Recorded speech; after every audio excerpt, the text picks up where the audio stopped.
buenas. Quem vos fala é Marcelo Orsini e neste vídeo nós vamos explorar o olhar espírita sobre o suicídio. A nossa intenção é definir o problema, a motivação, os indícios, as causas mais comuns, analisar aspectos espirituais do ato, como a condição dos suicidas no além-túmulo e as consequências para o espírito, e, naturalmente, propor ações preventivas.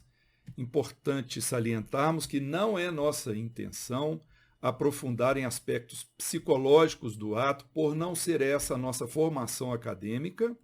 Nós queremos simplesmente nos ater ao enfoque espírita, por acreditarmos ser esse entendimento altamente consolador e o maior preventivo contra o suicídio.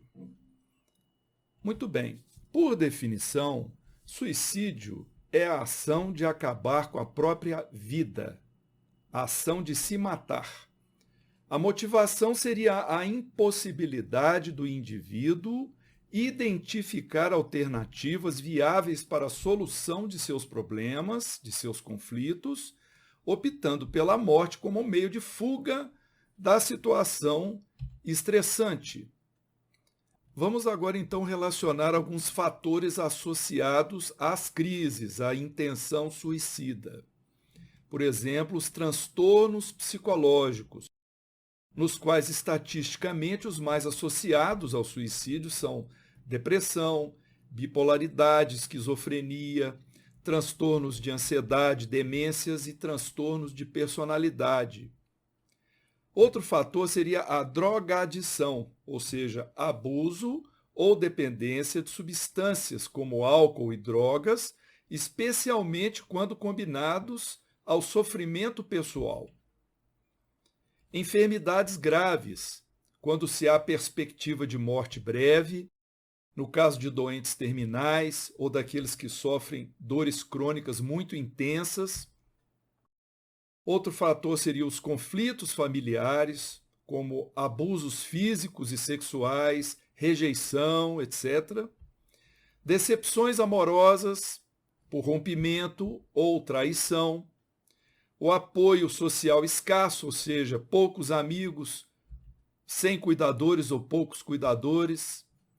A condição socioeconômica, ou seja, nível socioeconômico e educacional baixos, poucos recursos para resolver problemas, eventos traumáticos, como perdas de familiares, de emprego, desastres naturais, pandemias, guerras, problemas psicológicos e funcionais, como baixa autoestima, desesperança, questões relacionadas à orientação sexual, comportamento autodestrutivo, impulsividade, recursos cognitivos, funcionais ou sociais limitados e também tentativas anteriores frustradas de se suicidar. Com relação aos aspectos espirituais que muito nos interessam, nós podemos citar as tendências suicidas originadas de outras vidas, de vidas pregressas, e também espíritos que foram suicidas em vidas passadas, tentando a repetição. Outro fator importante é a indução de terceiros, seja por encarnados ou desencarnados. No caso dos desencarnados, quando há uma indução ostensiva ou sutil, que estimula o autoextermínio, perpetrada por entidades perversas, inimigos ferrenhos do passado, que se ligam ao corpo mental das suas vítimas. Convém salientar que quanto mais comportamentos indicativos, mais provável é a ideação suicida e a necessidade de intervenção por parte de familiares, amigos, parentes, pessoas próximas. Então, nós podemos dar como indícios, nesse tipo de comportamento, pensamentos como querer desaparecer, dormir para sempre, ir embora, não voltar mais, desejo de morrer, uso abusivo de álcool, especialmente quando o início na existência for precoce, utilização de drogas ilegais. Quando há um histórico familiar de alcoolismo e tiveram ocorrido eventos disruptivos recentes, a perda de uma relação interpessoal importante, notícias impactantes como doenças graves, perda de emprego, tédio, sentir-se inútil, ou quando se planeja o suicídio. Tudo isso, então, são indícios de que a pessoa pode estar com tendência suicida. Pelo que lemos, a abordagem psicológica quanto ao suicídio se foca na prevenção e na intervenção em crise. A visão predominante da psicologia moderna seria de que o suicídio é um problema de saúde mental associado a fatores psicológicos como dificuldade ou impotência em lidar com eventos altamente estressantes e o impacto de transtornos mentais. Então, em vez de uma verdadeira intenção de morrer, a tentativa de suicídio, por vezes, é interpretada como um grito de socorro para chamar a atenção ao seu desespero, ao desespero da pessoa e ao seu desejo de fuga. A maioria das pessoas que tentam se suicidar não obtém sucesso em sua primeira tentativa e frequentemente tentam novamente em outro momento.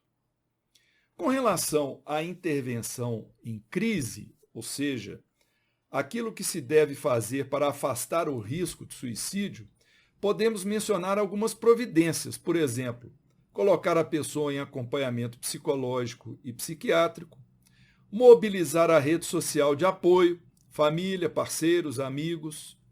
Em casos graves, a internação em um centro de atenção psicossocial, fazer um contrato de vida onde a pessoa se compromete a ligar para outras pessoas de sua confiança antes de cometer o suicídio, exercer um monitoramento regular, restringir o acesso a álcool e drogas, retirar o acesso a métodos como, por exemplo, armas de fogo, venenos para animais, dos locais onde a pessoa frequenta, e conversar sobre alternativas para a solução dos problemas atuais e de como encará-los de uma forma mais saudável. Vamos adentrar então os aspectos espirituais do suicídio, mas iniciando com uma menção histórica.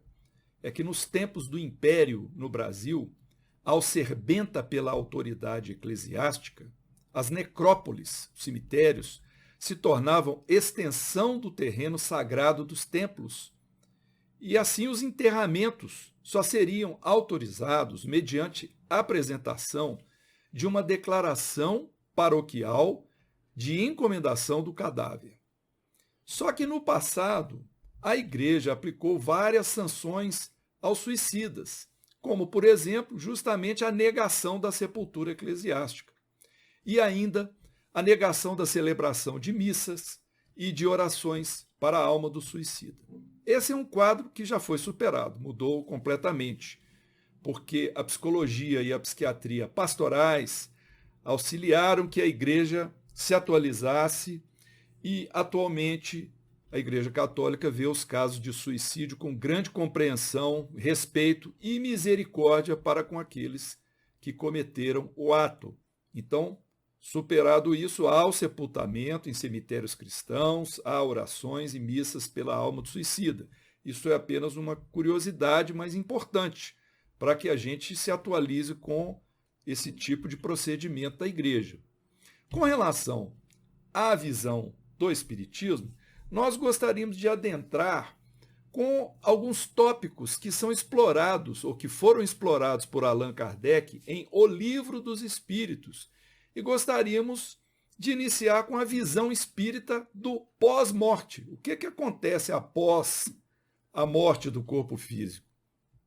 Vamos então à questão 155, onde Kardec questionou os espíritos que o estavam assessorando na elaboração da codificação de O Livro dos Espíritos. O Kardec, nessa questão 155, questionou o seguinte: como se opera a separação da alma e do corpo? E os espíritos responderam: rotos os laços que a retinham, ela se desprende.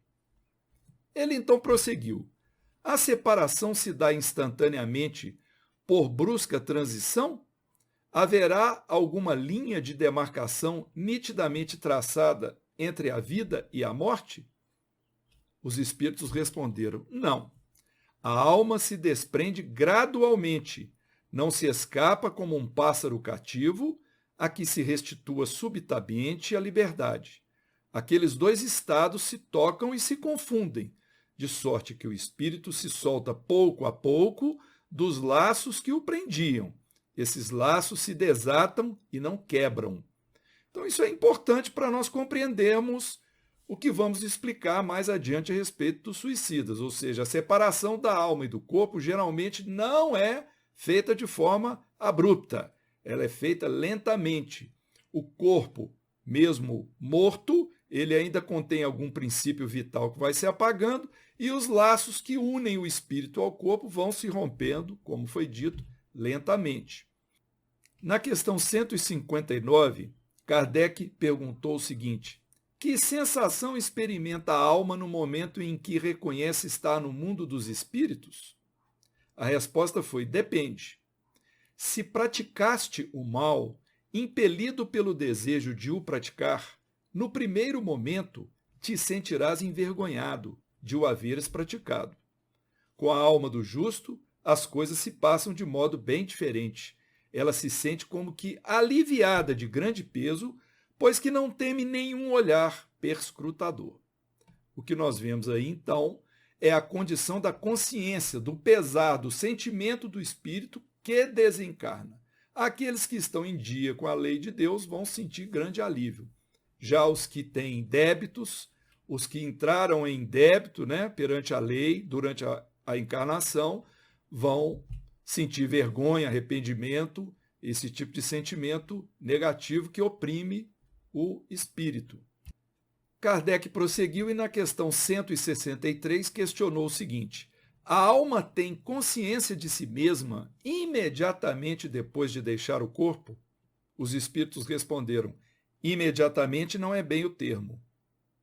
A alma passa algum tempo em estado de perturbação, ou seja, confusão mental, sem saber onde se encontra, o que aconteceu. Isso é praticamente o que acontece com a maioria dos espíritos. Mas vem uma pergunta complementar: a perturbação que se segue à separação da alma e do corpo é do mesmo grau e da mesma duração para todos os espíritos? Resposta: não. Depende da elevação de cada um. Aquele que já está purificado se reconhece quase imediatamente, pois que se libertou da matéria antes que cessasse a vida do corpo, enquanto que o homem carnal, aquele cuja consciência ainda não está pura, guarda por muito mais tempo a impressão da matéria. Muito clara a resposta, né? Depende, então, do nível evolutivo de cada um, o tempo e a intensidade da perturbação após a morte do corpo físico. Na questão 146, Kardec questionou o seguinte: é fatal o instante da morte? E os espíritos responderam: com exceção do suicídio, todos os casos de desencarnação são determinados previamente pelas forças espirituais que orientam a atividade do homem na Terra. Significa, então, que nós temos um planejamento reencarnatório para vivermos na Terra, cada um de nós, um determinado número de anos. Isso está previsto pelas forças espirituais, pelos engenheiros que trabalham com Deus, fazendo planejamento reencarnatório, e o suicídio é a exceção, ou seja, o suicídio é aquilo que faz com que a gente não cumpra o tempo previsto para a nossa reencarnação. Por isso, uma grande violação à lei de Deus. Mais adiante, na questão 944, Kardec questiona: tem o homem o direito de dispor da sua vida? Os espíritos respondem: não. Só a Deus assiste esse direito. O suicídio voluntário importa numa transgressão dessa lei. E ele complementa a pergunta: não é sempre voluntário o suicídio? Os espíritos respondem: o louco que se mata não sabe o que faz. Então há condições atenuantes para o suicídio, quando a esses casos de loucura e outros que nós vamos ver mais adiante aí por sugestão ou por não estar nas condições psicológicas ideais, estado emocional desequilibrado, muitas vezes pode também interferir como atenuante ao suicídio. Nesse ponto da exposição, nós questionamos: o suicídio é a solução dos problemas? Vamos buscar o esclarecimento do Espírito Emmanuel no livro Leis de Amor, onde ele diz o seguinte: a morte nos parece uma estação de problemas insolvíveis, arquivando serviços inacabados. Mas isso é só aparência.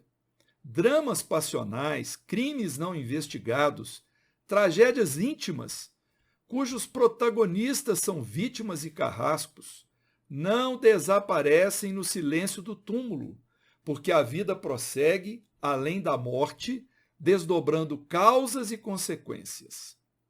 Quantos violam a passagem da morte, ou seja, os suicidas, crendo erroneamente alcançar o repouso, nada mais encontram senão suplício e desespero, a gerarem no âmago de si mesmos os pavorosos conflitos que apenas as reencarnações regenerativas conseguem remediar. Portanto, aquilo que estamos vivenciando de problema, assim como os crimes que cometemos, todas as nossas falhas, não desaparecem pelo fato de nós desencarnarmos, porque, como o Espírito Emmanuel esclareceu, a vida prossegue no campo espiritual, no plano espiritual, nas colônias espirituais, no umbral, nas regiões trevosas, assim como nas regiões de educação, reparação, trabalho, progressão do espírito. Mas aqueles que perpetram este ato, tiram a própria vida, muitas vezes terão de reencarnar seguidas vezes em condições de regenerarem-se do ato cometido e muitas vezes sofrendo restrições no corpo físico por causa disso. Nós vamos ver mais adiante. Em O Evangelho segundo o Espiritismo, nós encontramos o seguinte: a incredulidade, a simples dúvida sobre o futuro, as ideias materialistas, numa palavra, são os maiores incitantes ao suicídio, ocasionam a covardia moral. A propagação das doutrinas materialistas é, pois, o veneno que inocula a ideia do suicídio na maioria dos que se suicidam. E os que se constituem apóstolos de semelhantes doutrinas assumem tremenda responsabilidade. Então, transgride a lei não apenas o suicida, como também aqueles que propagam ideias materialistas, ideias que induzem as pessoas a acreditar que, ao se matarem, vão encontrar o nada, a solução dos problemas, a grande fuga. Esses também serão responsabilizados. Na questão número 943, Kardec perguntou: de onde nasce o desgosto da vida, que sem motivos plausíveis se apodera de certos indivíduos? Os espíritos respondem: efeito da ociosidade, da falta de fé e também da saciedade. Olha que interessante. O desgosto da vida ser gerado pela falta de trabalho, ociosidade, as pessoas que não estão dispostas a trabalhar, porque é uma disposição mental, é o ânimo por procurar e querer trabalhar. Pela falta de fé, os que não tentam desenvolver a religiosidade, que não significa se ater a uma religião, mas desenvolver a espiritualidade íntima. E também a saciedade, aqueles que se dão por satisfeitos com tudo. Quando nós agimos dessa forma e alcançamos o desgosto pela vida, estaríamos talvez propensos ao suicídio. Isso não seria algo plausível de acordo com a lei de Deus. Então, Kardec complementa na questão 945 com a seguinte pergunta: que se deve pensar do suicídio que tem como causa o desgosto da vida? Os espíritos dão um alerta, respondem assim: insensatos, por que não trabalhavam? A existência não lhes teria sido tão pesada.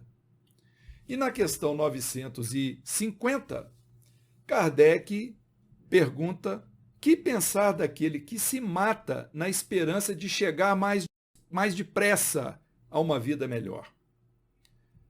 Resposta: outra loucura, que faça o bem e mais cedo estará de lá chegar, pois matando-se, retarda a sua entrada num mundo melhor e terá que pedir-lhe seja permitido voltar para concluir a vida que pôs termo sob o influxo de uma ideia falsa.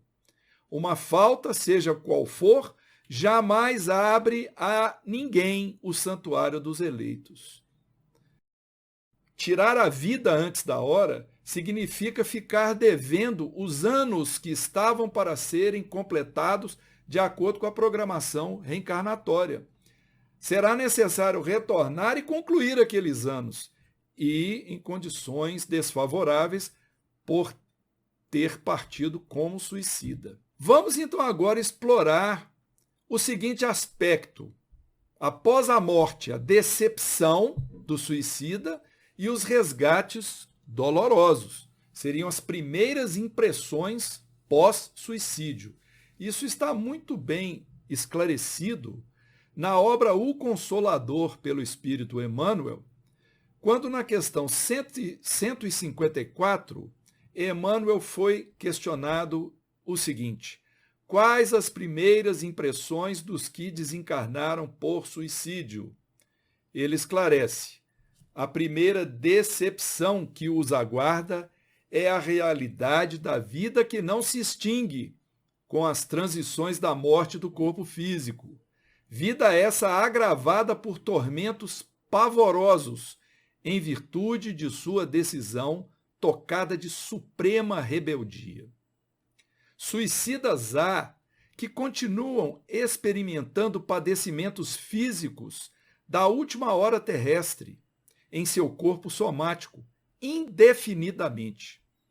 Anos a fio, sentem as impressões terríveis do tóxico que lhes aniquilou as energias, a perfuração do cérebro pelo corpo estranho partido da arma usada no gesto supremo, o peso das rodas pesadas sob as quais se atiraram na ânsia de desertar da vida, a passagem das águas silenciosas e tristes sobre os seus despojos, onde procuraram o ouvido criminoso de suas tarefas no mundo, e, comumente, a pior emoção do suicida é a de acompanhar, minuto a minuto, o processo da decomposição do corpo abandonado no seio da terra, verminado e apodrecido. As palavras de Emmanuel são muito claras. Não vemos necessidade de explicar aquilo que foi relatado por esse espírito para nos alertar da condição deprimente que o suicida adentra o campo espiritual. No livro Leis de Amor também, nós encontramos explorada a questão do suicídio lento. Vamos entender o que seria o suicídio lento. Emmanuel explica assim: as pessoas que se embriagam a ponto de arruinar a saúde, que se esquecem da higiene até se tornarem presas de parasitas destruidores, que se encolerizam pelas menores razões, destrambelhando os próprios nervos, ou que passam todas as horas em redes e leitos, poltronas e janelas, sem coragem de vencer a ociosidade e o desânimo pela movimentação do trabalho, prejudicando a função dos órgãos do corpo físico em razão da própria imobilidade. São criaturas que geram doenças para si mesmas, nas atitudes de hoje mesmo, sem qualquer ligação com causas anteriores de existências passadas. Torturar e martirizar voluntariamente o vosso corpo é contrariar a lei de Deus, que vos dá meios de o sustentar e fortalecer. Enfraquecê-lo, sem necessidade, é um verdadeiro suicídio. Usai, mas não abuseis, tal a lei. O abuso das melhores coisas tem sua punição nas inevitáveis consequências que acarreta. Então, um alerta para todos nós, que mesmo não cometendo o ato abruptamente, com um tiro, com uma facada, pulando de um edifício, com um enforcamento, qualquer que seja a forma que se escolha para suicidar, né, tomando excesso de medicamentos, etc. Há essa questão do suicídio lento. Pessoas que não, quando nós não cuidamos da nossa própria saúde e vamos deteriorando o corpo físico, nos sujeitando a doenças ou a situações que nós vamos antecipar o tempo previsto para a nossa reencarnação. Então nós vamos adentrar o campo espiritual como suicidas. E a melhor ilustração que nós temos sobre isso é o espírito André Luiz descrevendo a sua condição no umbral no início da obra Nosso Lar, que é a nossa recomendação para a leitura. Prosseguindo ainda com as explanações do espírito Emmanuel na obra O Consolador, a questão 252 traz a seguinte pergunta: e considerando a intensidade dessa ou daquela provação, poderá alguém reencarnar fadado ao suicídio e ao crime? Emmanuel explica o seguinte: relativamente ao suicídio, é oportuno repetir que a obra de Deus é a do amor e do bem, de todos os planos da vida, e devemos reconhecer que, se muitos espíritos reencarnam com a prova das tentações ao suicídio e ao crime, é porque esses devem agir como alunos que, havendo perdido uma prova em seu curso, voltam ao estudo da mesma no ano seguinte, até obterem conhecimento e superioridade na matéria. Muitas almas efetuam a repetição de um mesmo esforço e, por vezes, sucumbem na luta, sem perceberem a necessidade de vigilância, sem que possamos, de algum modo, imputar a Deus o fracasso de suas esperanças, porque a providência divina concede a todos os seres as mesmas oportunidades de trabalho e de habilitação. Então nós vemos aí um exemplo realmente da misericórdia de Deus, que permite que o suicida retorne em encarnações seguintes para tomar uma atitude diferente da que ele tomou. Só que ele tem que se vincular à vigilância dos seus próprios atos, ao estudo, ao conhecimento. Ele precisa buscar a solução. Mas há casos realmente de espíritos que retornam e repetem o ato suicida por encarnações sucessivas e vão agravando cada vez mais a sua situação, encontrando diante de si penalidades cada vez mais intensas, mais contundentes, para que eles se sintam coibidos de praticar o ato, até que isso passe a acontecer e eles retomem a curva de ascensão para a luz no campo da evolução. Quais seriam as consequências do suicídio para o espírito? O Livro dos Espíritos, questão 957. Qual, em geral, com relação ao estado do espírito, as consequências do suicídio? Os espíritos responderam ao Kardec: muito diversas são as consequências do suicídio, não apenas determinadas, e em todos os casos correspondem sempre às causas que o produziram. Há, porém, uma consequência a que o suicida não pode escapar. É o desapontamento. Mas a sorte não é a mesma para todos. Depende das circunstâncias. Alguns expiam a falta imediatamente, outros em nova existência, que será pior do que aquela cujo curso interromperam. Suicidas que estouraram o crânio ou que se entregaram a enforcamento depois de prolongados suplícios nas regiões purgatoriais, frequentemente, após diversos tentames frustrados de renascimento, readquirem o corpo de carne, mas transportam nele as deficiências do corpo espiritual, cuja harmonia desajustaram. Nessa fase, exibem cérebros retardados ou moléstias nervosas obscuras. Interessante, então, o nosso perispírito, que prossegue no campo espiritual depois da morte do corpo físico, nele fica registrado as consequências das ações suicidas. E quando nós reencarnamos, Esses distúrbios perispiríticos vão impressionar o novo corpo com essas deficiências, ou seja, aquilo que nós provocamos para o corpo não se extingue, né, de violência, não se extingue com a morte. Fica protelado o resgate, a reparação para reencarnações subsequentes. Prosseguindo, se provocamos o suicídio a alguém, é possível que tenhamos esse mesmo alguém muito breve na condição de um filho problema ou de um familiar padecente, requisitando-nos auxílio. A lei de Deus faz com que nós tenhamos que passar pela reparação de qualquer forma. Então, se nós formos apóstolos de ideias materialistas, como dissemos anteriormente, provocamos o suicídio de alguém, vamos ter que cuidar dessas pessoas em reencarnações futuras. Como deu aqui no exemplo, né? É possível que venha para nós um filho problema, alguém que tenha passado por essa situação conosco e agora nós temos obrigação de cuidar dessa pessoa numa existência seguinte. O suicídio, independentemente da forma como se manifesta, sempre produz sofrimentos no curto, médio e longo prazo, em ambos os planos da vida, o espiritual e o físico. No livro Leis de Amor, na questão número 18, que é a seguinte: qual a direção pessoal que devemos adotar para vencer os dissabores do lar infeliz?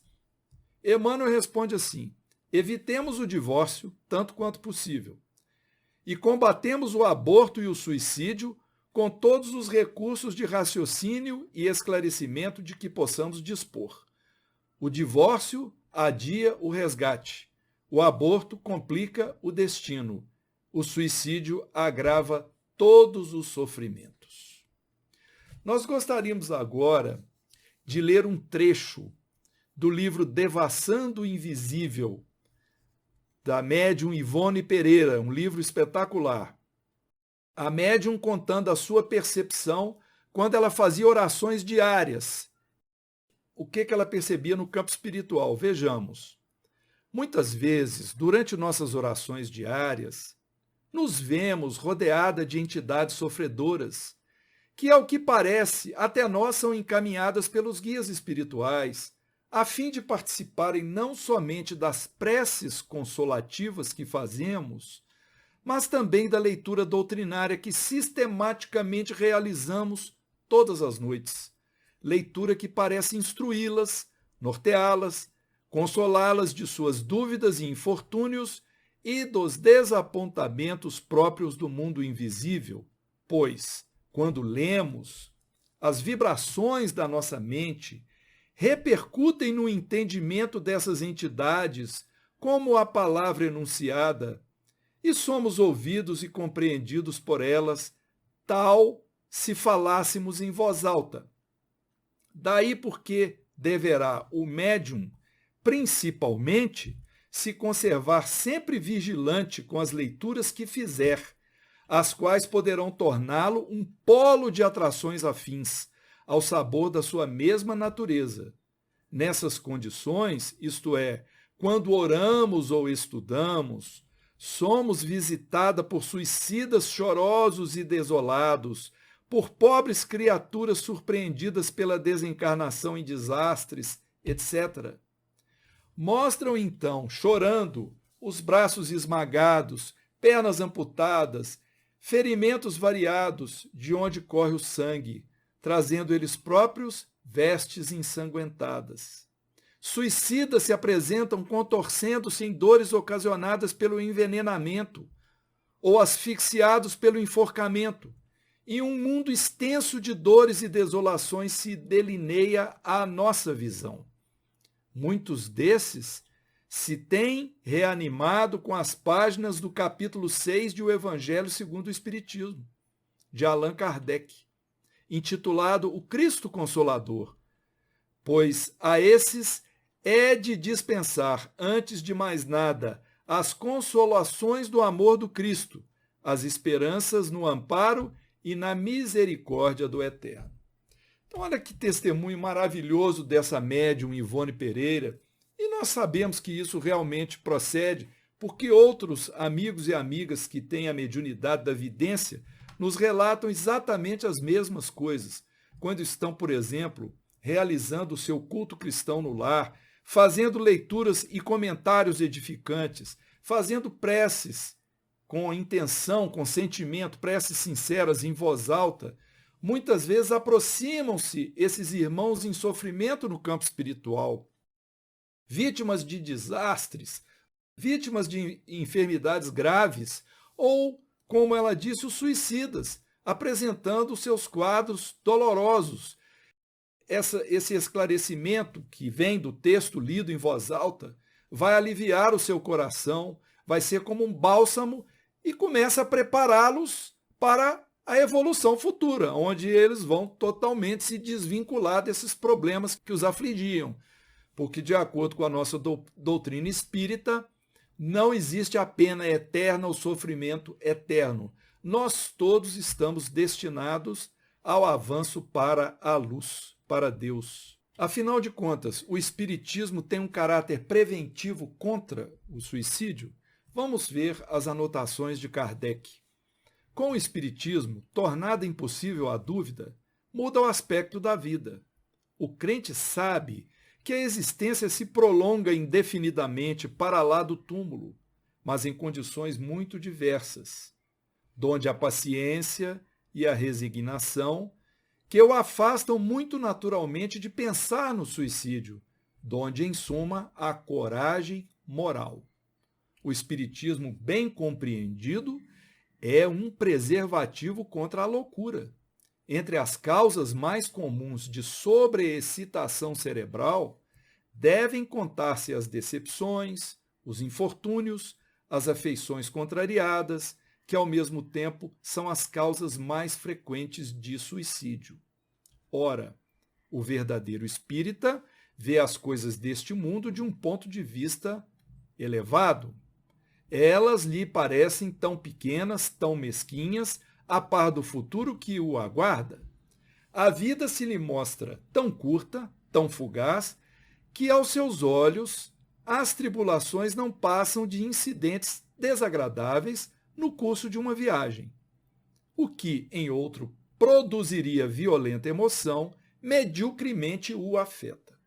Demais, ele sabe que as amarguras da vida são provas úteis ao seu adiantamento se a sofrer sem murmurar, porque será recompensado na medida da coragem com que as houver suportado. Suas convicções lhe dão, assim, uma resignação que o preserva do desespero e, por conseguinte, de uma causa permanente de loucura e suicídio. Muito esclarecedoras essas palavras do Kardec. Para que possamos encerrar, vamos ainda ler um trecho da resposta da questão 957 de O Livro dos Espíritos, onde ficou registrado o seguinte: a religião, a moral, todas as filosofias condenam o suicídio como contrário às leis da natureza. Todas nos dizem, em princípio, que ninguém tem o direito de abreviar voluntariamente a vida. Entretanto, por que não se tem esse direito?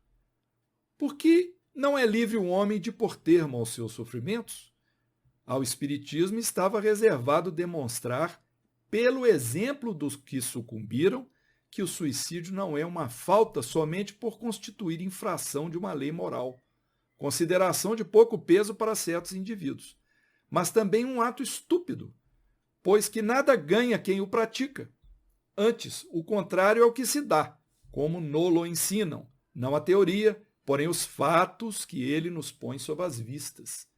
Então, esse trecho da resposta a essa análise de Kardec vem nos dizer que, na prática espírita da comunicação dos espíritos em reuniões mediúnicas, por exemplo, educação, desobsessão mediúnicas, nós temos os próprios espíritos dos suicidas descrevendo a condição que eles adentraram o campo espiritual, o período de sofrimento, a intensidade de suas dores, as suas condições realmente completamente desfavoráveis, a sua decepção, o seu remorso, o seu arrependimento.